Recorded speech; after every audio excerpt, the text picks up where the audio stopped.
Olá, amigos e amigas, bem-vindos a mais um vídeo do nosso quadro Papo com o Especialista.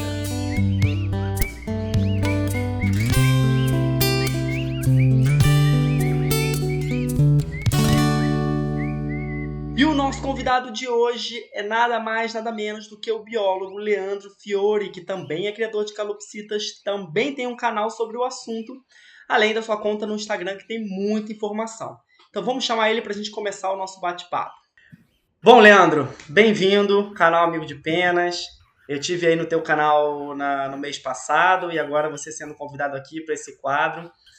Espero que você goste, está com a gente.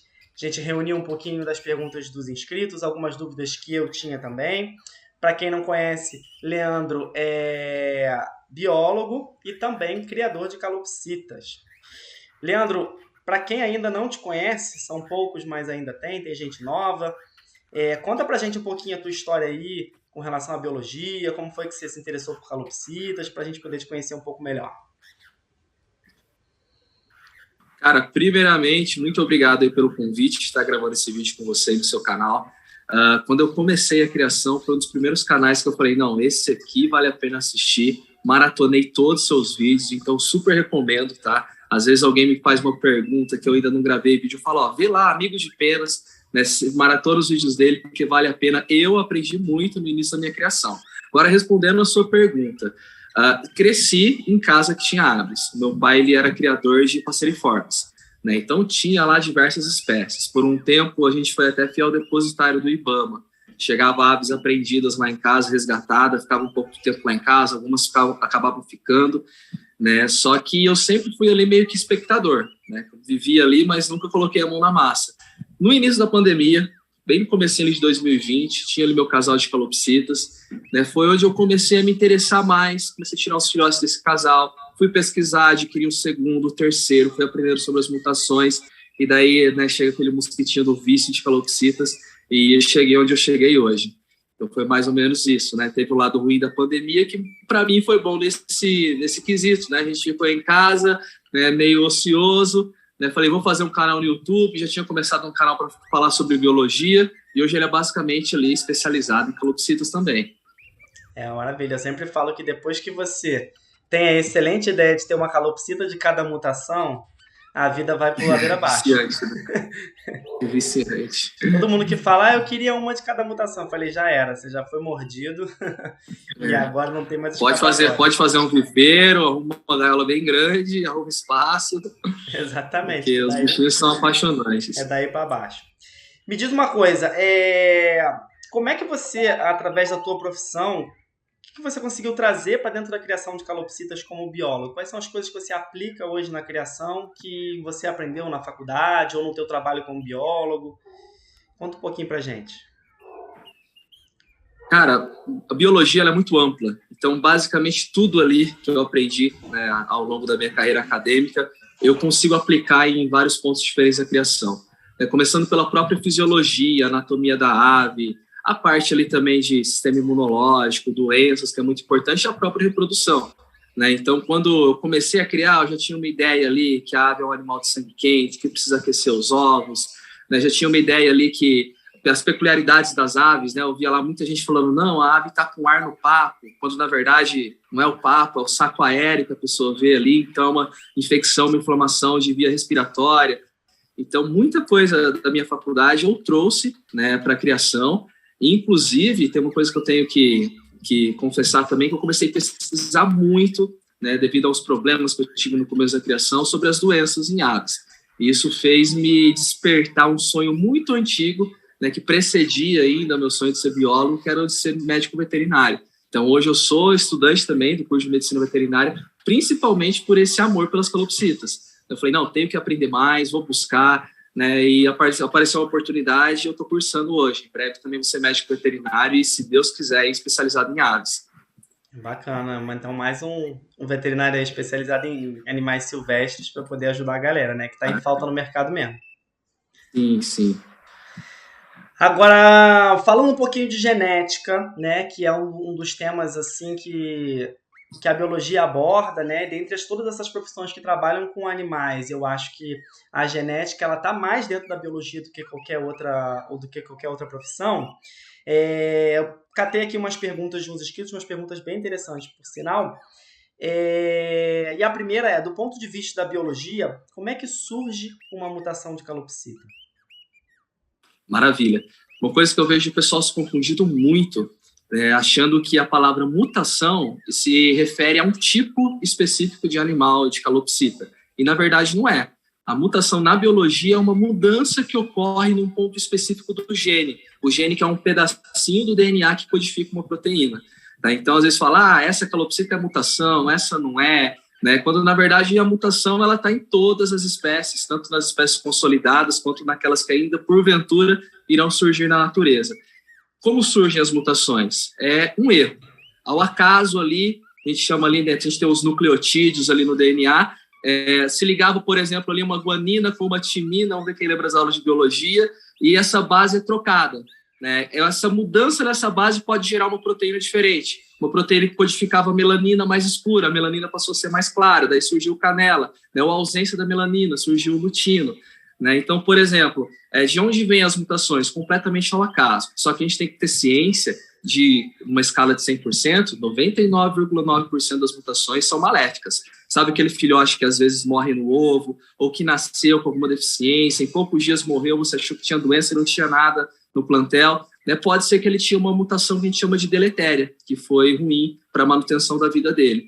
Né? Aqui, esses 0,01%, que são as mutações que podem ser benéficas, elas vão ser gatilhos evolutivos, né? Que na natureza daí já entra a seleção natural, né? Que é todo um conceito de evolução, e os criadores a seleção artificial, que daí quando o criador vê essa característica diferente, ele seleciona e fala, não, vou reproduzir, né, com o quesito de aumentar aquela variedade, às vezes já pensando aí de forma lucrativa, né, mas a mutação nada mais é do que uma variação normal, né, que a gente pode até classificar como um erro genético, que se não for deletério para o animal, né, pode ser selecionado pelo ambiente ou pelo criador.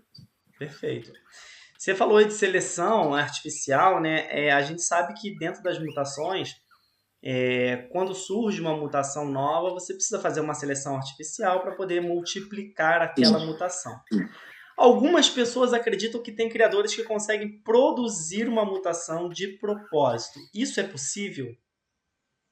Olha, teoricamente é possível, desde que você tenha todo um aparato para trabalhar ali com técnicas de DNA recombinante, mas eu acredito que não é viável economicamente, porque é um processo de manipulação de DNA custaria aí na casa de centenas de milhares de dólares. Né? A gente tem laboratórios aí ao longo do mundo trabalhando, criando plantas transgênicas, que nada mais são do que plantas modificadas geneticamente, mas é com uma finalidade muito maior, né, de depois lucrar milhões. Eu acho que ninguém teria esse dinheiro para investir, por exemplo, para criar uma calopsita verde, vamos supor. Né? Mas os criadores não têm esse poder, vamos dizer assim, de manipulação genética, né, devido principalmente a quesitos financeiros, investimento. Né? Então, não é possível. Eu vejo muitas pessoas falando assim que cachorros, determinadas raças de cachorros, foram criados em laboratório. E isso é um fake news aí que surgiu na internet.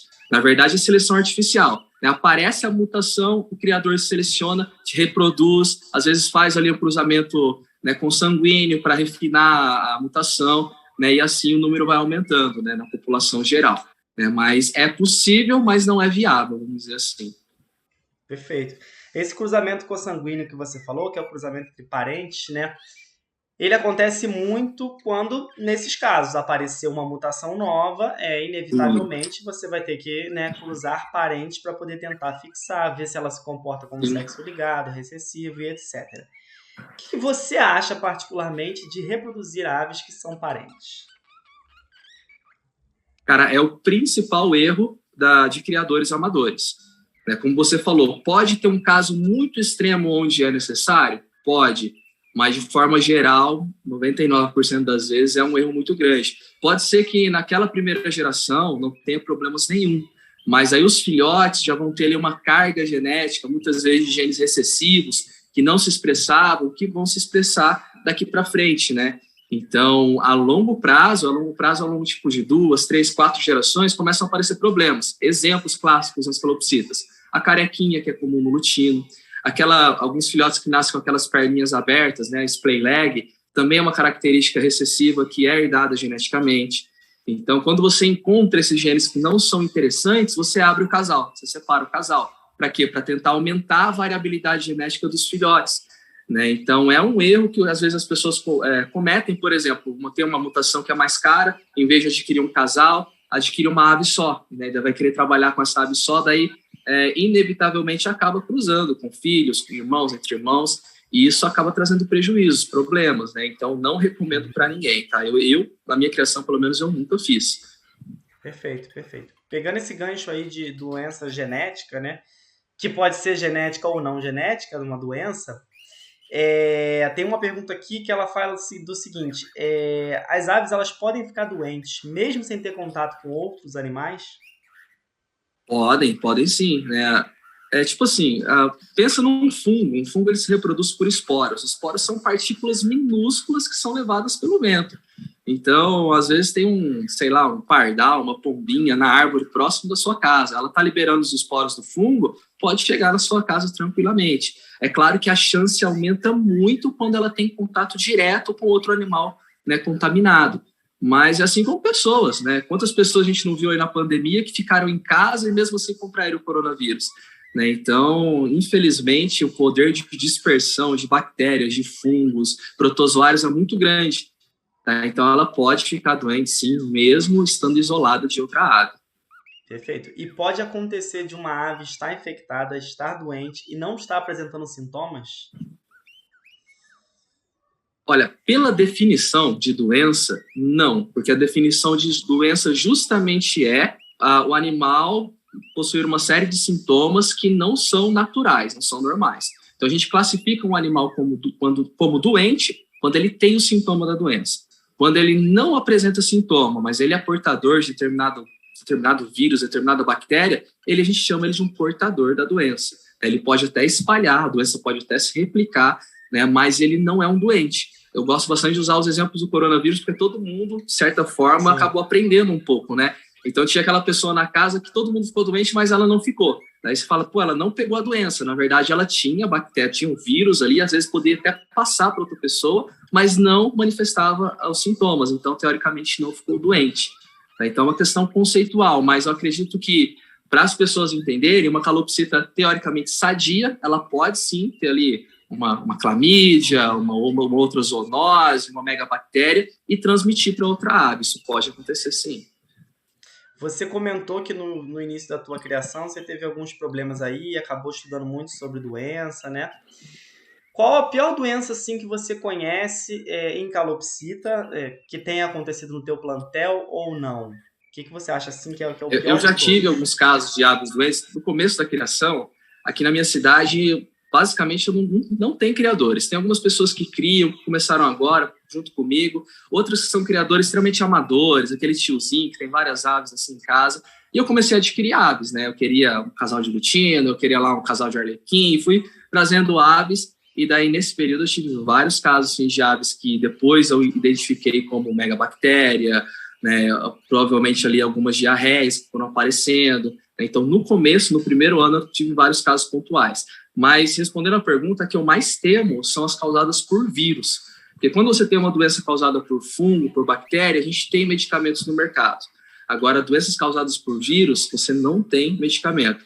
Tem duas muito especiais, né, que inclusive eu já recebi laudos aí de exames de pessoas que mandaram pedindo opinião de calopsitas que deu positivo ali para poliomavírus, né, ou circovírus, né, que são doenças bastante conhecidas em ringnex, que, tipo assim, acabam basicamente com o animal em curto período de tempo, são extremamente transmissíveis e não tem cura. Uma doença dessa chegar num plantel, sério, o estrago é grande, né, porque daí a pessoa vai ter que testar todas as aves. O teste, né, para uma ave já é caro, imagina testar vários.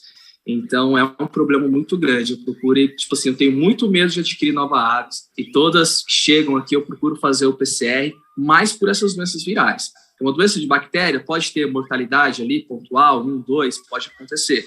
Mas dificilmente vai ser o plantel inteiro, se a gente entrar com tratamento, com diagnóstico certinho. Agora, doenças virais são muito perigosas, né?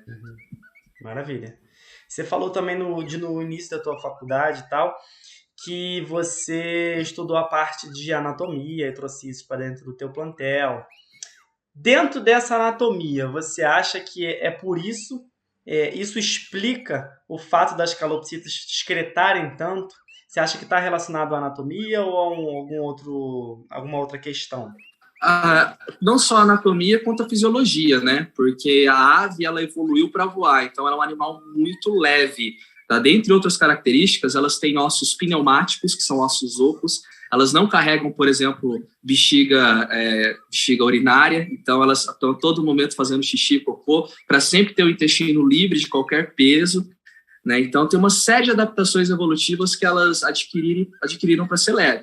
Né? Então, por que tem a piada da pombinha, que está sempre fazendo cocô? Né? Justamente para eliminar qualquer peso. O próprio ovo, né? Por que é um animal que é ovíparo, para eliminar o peso ali de qualquer embrião se desenvolvendo no interior do corpo.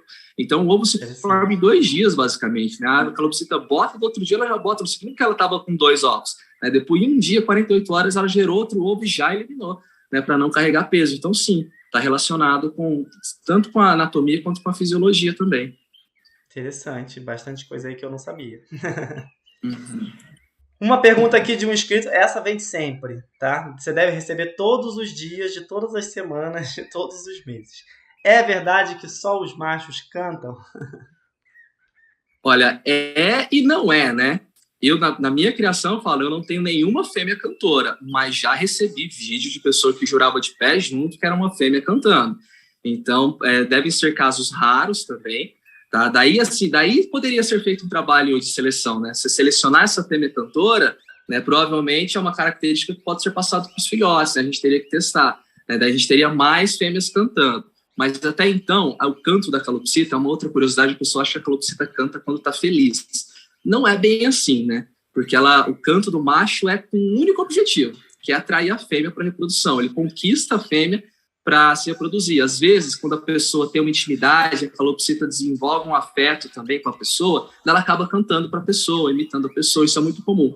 Né? Só que eu já ouvi bastante, você também tinha um macho que cantava, chegou a outra calopsita, parou de cantar. É porque ele perdeu o motivo, ele cantava para atrair uma fêmea. Quando ele conquistou a fêmea dele, para que ele vai cantar? Ele vai economizar essa energia para reproduzir.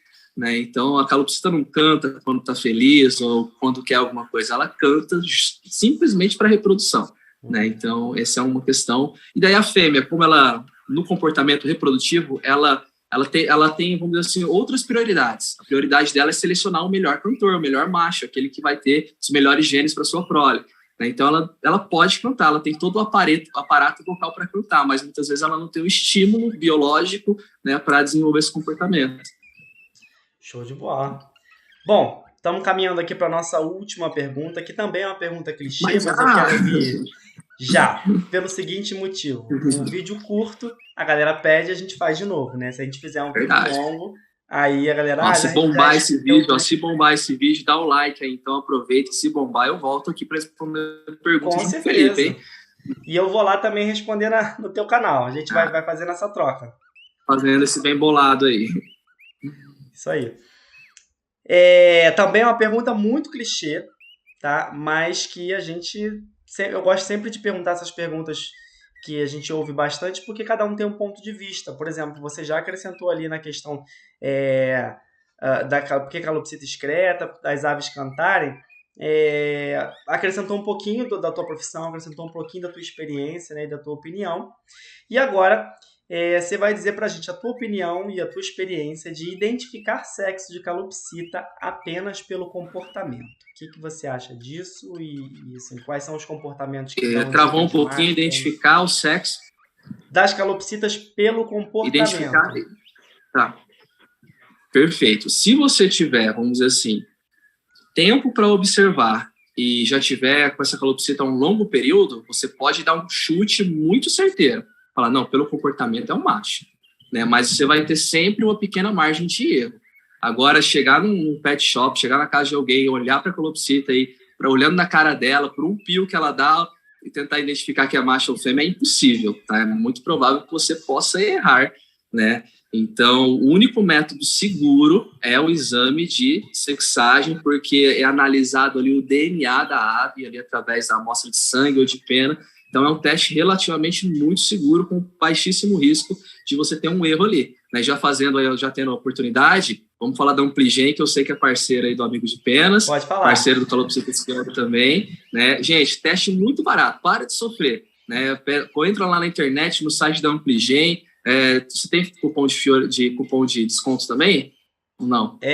Eu tenho em campanhas específicas, o tempo todo não.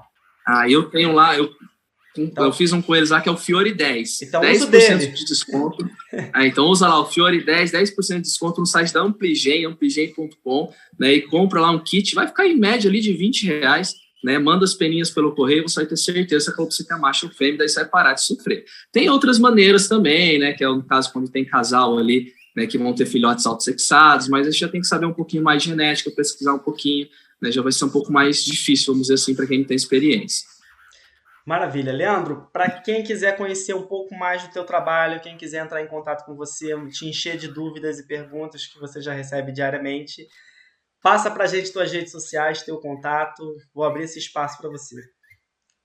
Maravilha. Calopsita Fiore, tem um canal aqui no YouTube, tá? As pessoas acham que eu sou concorrente do Felipe, mas não, cara, eu assisto os vídeos dele toda semana e por mais que eu tenha feito biologia, estou estudando medicina veterinária, aprendi muito com ele e ainda aprendo.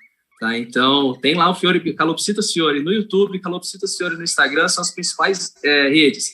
Para falar comigo, sério, tem vezes que eu estou abrindo o Instagram, lá tem 50 mensagens, eu não estou conseguindo responder no Instagram, então estou abrindo as caixinhas lá de pergunta no Instagram, mas os comentários do YouTube ainda estou conseguindo responder, pelo menos uma vez por semana eu respondo todo mundo lá.